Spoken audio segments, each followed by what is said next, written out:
हमारी क्लास की टॉपर मिल नहीं रही है। आई डोंट थिंक कि वो कहाँ पर चली गई। सभी लोग सरप्राइज होते हैं। उसके बाद स्टोरी थोड़ी पास्ट में जाती है। यहाँ पर हम सभी स्टूडेंट को देखते हैं। स्कूल अभी अभी स्टार्ट हुआ था, ये सभी अब सीनियर बन चुके थे। यहाँ पर टीचर्स इन्हें डांट लगाते हैं कि अब तुम सभी लोग सीनियर बन गए हो तो पढ़ना लिखना स्टार्ट कर दो। वैसे भी कोरिया में स्टडिंग तो काफी हार्ड है। यहाँ पर लोगों को 12-12 20-20 घंटे पढ़ना पड़ता है। आई डोंट थिंक इतना कोई पढ़ पाता होगा। हमें की फीमेल लीड एंट्री मारती है तो यहाँ पर जीना की बेस्ट फ्रेंड यूरी उसे हाय बोलती है और कहती है कि जीना तुम काफी जल्दी आ गई बट तुम थोड़ी सी लेट हो बिकॉज क्लास पूरी फुल हो चुकी थी। जीना को लग रहा था कि आज वो क्लास में सबसे फर्स्ट पे, पर उसे वहाँ पर जाकर पता चलता है कि नो बेटा तुम सबसे लेट हो। अगले दिन मॉक टेस्ट होता है तो उसके लिए सभी जोर शोर से पढ़ाई करने लगते हैं। यूरी सेल्फ स्टडी करके चली जाती है पर जीना फिर भी काफी ज्यादा मेहनत करती रहती है। उसे लगता है कि नहीं यार, उसे अपने लेवल के हिसाब से और भी ज्यादा पढ़ना चाहिए। इसके बाद वो रात के 1 बजे तक पढ़ती है। जब सुबह मॉक टेस्ट का रिजल्ट आता है तो उसे पता चलता है कि उसकी रैंक तो सबसे नीचे है। मतलब बेचारी ने इतनी मेहनत की है लेकिन उसके नंबर इतने नहीं आए। इस स्कूल में भी एक बुली ग्रुप है जिसकी हेड है सहरा, और जब जीना सहरा के बगल में खड़ी होती है तो क्वेश्चंस के आंसर बोल रही थी। तभी सहरा उसे ये कहकर चुप करा देती है कि तुम्हारी खुद की ग्रेड्स तो अच्छी नहीं आए और क्वेश्चन से हमारा क्वेश्चन पेपर मिलवा कर क्या हमें फेल करना चाहते हो। इसके बाद जीना चुप हो जाती है और उसे पता लगता है कि यार इसके तो काफी क्वेश्चंस गलत हैं। इसके बाद क्या था, बेचारी को इतनी मेहनत करने के बाद भी डिसअपॉइंटमेंट ही मिलती है और जब वो सभी को देखती है तो उनके सर पर उसे उन सभी की रैंक दिखाई दे रही थी। यहाँ पर यूनबेन और यूनदू क्लास के टॉपर रहते हैं तो उन दोनों की रैंक ही फर्स्ट थी और यूरी क्लास की सेकंड टॉपर है। तभी उसे लगता है कि यार उसके सारे फ्रेंड तो एकदम ओवर स्मार्ट है, फिर वो क्यों डम रह गई। सीने में आग तो लगी गई थी। जब वो स्कूल से बाहर निकलती है तो साथ में जो प्रोफेसर रहती है वो यहाँ पर हमारी जीना के पास आती है और कहती है कि तुम्हारी बड़ी बहन तो यार क्या पढ़ाई करती थी। वो काफी ज्यादा इंटेलिजेंट थी तभी तो उसकी रैंक इतनी अच्छी आई, उसे इतनी अच्छी यूनिवर्सिटी मिल गई। एंड आई थिंक कोरिया में यूनिवर्सिटी लेना काफी ज्यादा मैटर करता है। इसके बाद वो जीना को खरी खोटी सुनाती है कि तुम्हारा मॉक टेस्ट कैसा गया। तभी जीना कहती है कि मेरा ठीक ही गया, नंबर भी काफी ठीक ही आ गए। तभी वो कहती है कि समझ सकती हूँ तुम उतनी ज्यादा इंटेलिजेंट नहीं हो बट तुम्हें ज्यादा पढ़ना चाहिए। इसके बाद वो यहाँ से चली जाती है और इसके बाद वो सभी से डिनर के लिए पूछती है पर सभी काफी ज्यादा बिजी होते हैं। यूरी कहती है कि उसे अपने बॉयफ्रेंड से मिलने के लिए जाना है। यहाँ पर दोयोन को अपनी मॉम से मिलने के लिए जाना था और बच्चे सिर्फ जीना और चांसोल। दरअसल ये दोनों चाइल्डहुड फ्रेंड्स हैं, बचपन से एक दूसरे के साथ ही रहते हैं तो इन दोनों को इनकी छोटी बड़ी बातें पता रहती है। चांसोल और जीना एक साथ डिनर करते हैं एंड जीना तो इतनी ज्यादा डिप्रेस्ड हो चुकी थी कि उसे चांसोल के सिर पर भी उसके ही ग्रेड्स दिखने लगे थे और वो सोच रही थी कि यार चांसोल तो इतना पढ़ता भी नहीं है फिर भी उसकी ग्रेड मुझसे बस एक पीछे है। मतलब वो भी इतना ज्यादा इंटेलिजेंट है जितनी कि मैं नहीं हूँ। अपने घर पर जाती है तो उसकी मॉम इसे ये कहकर दिलासा लगाने लगती है कि चलो छोड़ो, तुम तो वैसे भी इतनी ज्यादा इंटेलिजेंट नहीं हो अपनी बहन की जैसे, तो इतना ज्यादा स्ट्रेस मत लो। इसके बाद जीना को इस बात पर गुस्सा आ जाता है कि उसकी मॉम उसे ऐसा दिलासा क्यों दे रही है। तभी वो अपने मॉम से लड़ाई कर लेती है कि मॉम मैंने बहुत हार्ड तरीके से ट्राई किया था, मैं क्या करूं, मेरे ग्रेड्स कम रह गए। इसके बाद उसकी मॉम कहती है तो मैं भी तो वही कह रही हूँ। तभी जीना कहती है कि आपके बोलने का तरीका एकदम सही नहीं है। बेचारी जाकर कमरे में रोने लगती है।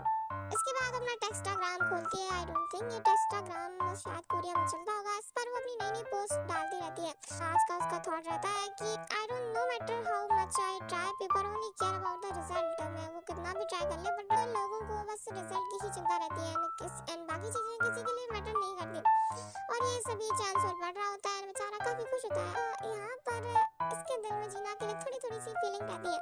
आफ्टर दैट सभी क्लास में आ जाते हैं और यहाँ पर कहानी में थोड़ा ट्विस्ट आने वाला है। हमारे ड्रामे का सेकंड मेन लीड एंट्री मारता है। दरअसल वो एक दूसरे स्कूल से ट्रांसफर लेकर बीच सेमेस्टर में इस स्कूल में एंट्री लिया था तो सभी सोच रहे थे कि यार ये यहाँ पर क्यों आया, और यूमर तो ये भी फैल रही थी शायद इसने कोई चोरी चकारी की होगी तभी उसे स्कूल से निकाल दिया गया। यहाँ पर हमारे मेन लीड की एंट्री होती है। इसका नाम है कांग वुकन। देखते ही हैंडसम तो है ही हमारा मेन लीड, तो काफी लड़कियां तो फ्लर्ट भी हो जाती है। यहाँ पर इसे देखकर यूरी का चेहरा नीला पीला पड़ जाता है। आई थिंक ये दोनों एक दूसरे को पहले से जानते हैं। यहाँ पर कांग वुक भी सिर्फ यूरी को ही देख रहा था, यूरी भी टकाटक उसे ही देखे जा रही थी। जीना भी इसे नोटिस करती है कि यार कुछ तो गड़बड़ है बट वह नहीं सोचती। वो सोचती है कि चलो छोड़ो यार, कुछ भी हो सकता है।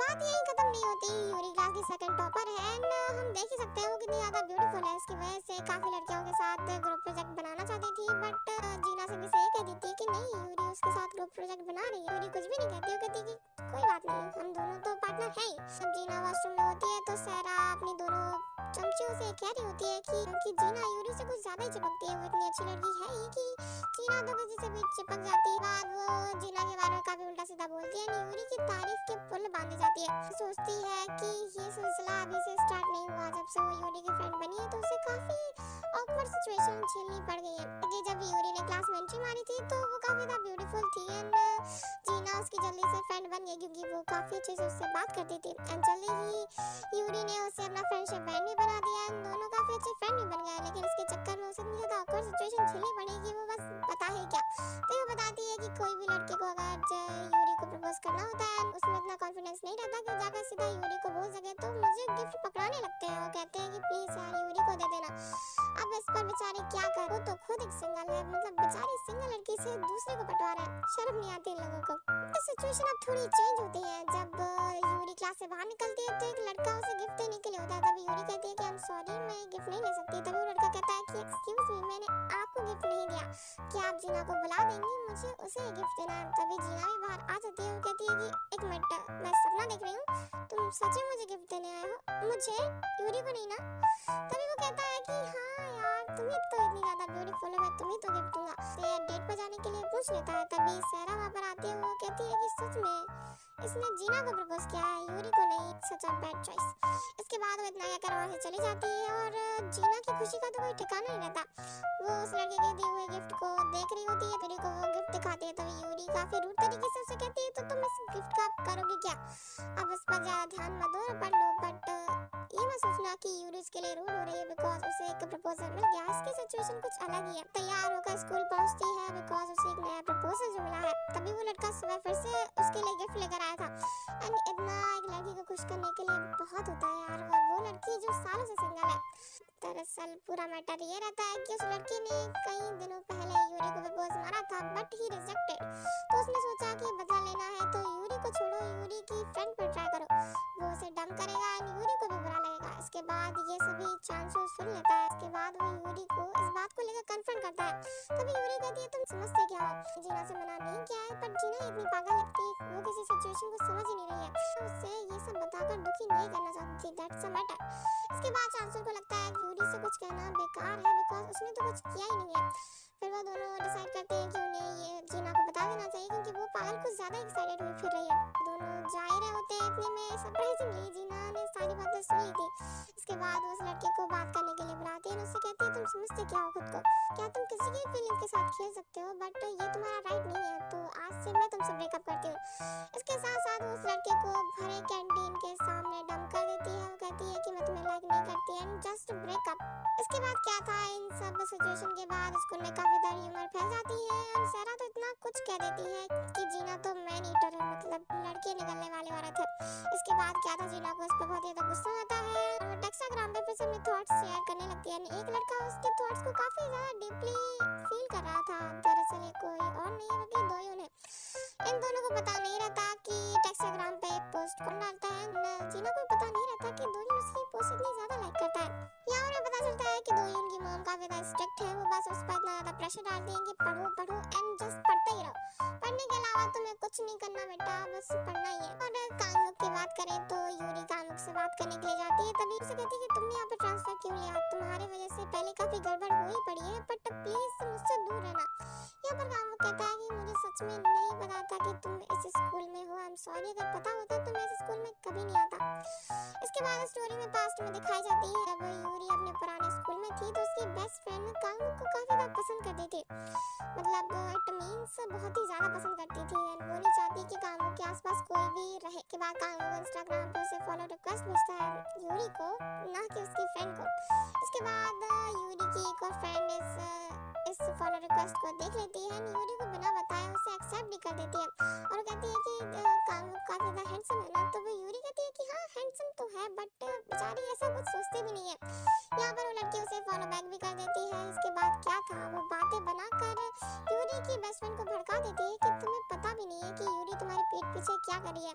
उसने कामो की फॉलो रिक्वेस्ट एक्सेप्ट कर ली। दोनों की रात में चैटिंग भी हुई है।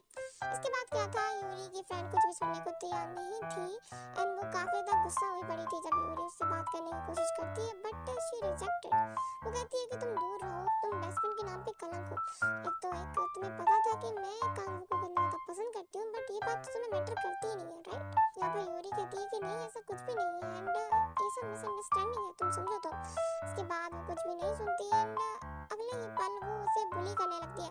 इतना ज्यादा बुली कि बेचारी यूरी का उस स्कूल में रहना ही मुश्किल हो गया था। वो दोनों लड़कियां मिलकर उसकी कॉपी तक फाड़ डालती है और बेचारी यूरी तो ये सब सहन नहीं कर पा रही थी। उससे इतना ज्यादा बुरा फील होता है, उन दोनों से बात करने की कोशिश करती है बट वो दोनों रिफ्यूज कर देती है। इसके बाद क्या था, यूरी उस स्कूल में 2 पल भी नहीं बिता सकती। अपनी मॉम से कहती है कि मॉम प्लीज स्कूल चेंज कर लो। इसके बाद उसकी मॉम इसकी बुरी हालत देखकर उसका सारा स्कूल चेंज कर देती है एंड इसी के साथ यूरी ये सभी बातें सोच ही रही होती है। पार्ट यहीं पे खत्म होता है, तो देखते हैं आगे काम होगा यूरी की स्टोरी में क्या होने वाला है। So please subscribe my channel and set the bell icon ताकि आप कोई भी नोटिफिकेशन मिस ना करें एंड हो सके तो यार इंस्टाग्राम पर भी फॉलो कर लेना। एंड मेरी आवाज आजकल थोड़ी खराब रह रही है बिकॉज मुझे कोल्ड भी है। सो मिलते हैं नेक्स्ट पार्ट के साथ, तक के लिए बाय बाय।